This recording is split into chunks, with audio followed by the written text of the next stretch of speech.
Before you jump into colors, icons, and polished layouts, it's a good idea to start with a wireframe.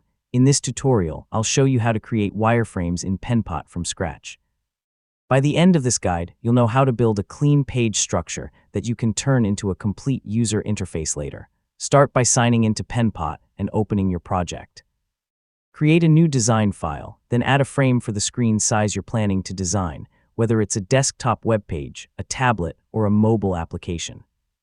Next, sketch the overall layout using simple rectangles. Create sections for the header, navigation, main content, a sidebar if needed, and the footer. At this stage, don't worry about colors or styling, just focus on the overall structure. Now add placeholders for important interface elements. Use smaller rectangles for buttons, image areas, cards, and input fields. Instead of writing actual content, use simple horizontal lines to represent text blocks.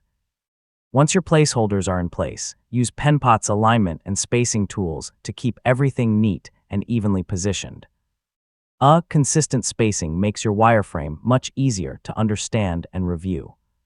To make your wireframe easier for teammates or clients to understand, add simple labels like header, navigation, hero section, content area, or footer. So these labels explain the purpose of each section without adding unnecessary design details. Take one final look at your layout and check that every important section is included. Make any quick adjustments if needed, then save your work. Once you're happy with the structure, you're ready to transform your wireframe into a complete interface design, and that's it.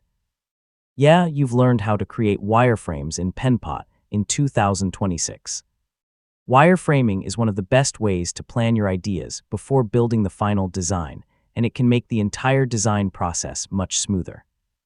If this guide helped you, don't forget to like the video, subscribe for more Penpot tutorials, and thanks so much for watching.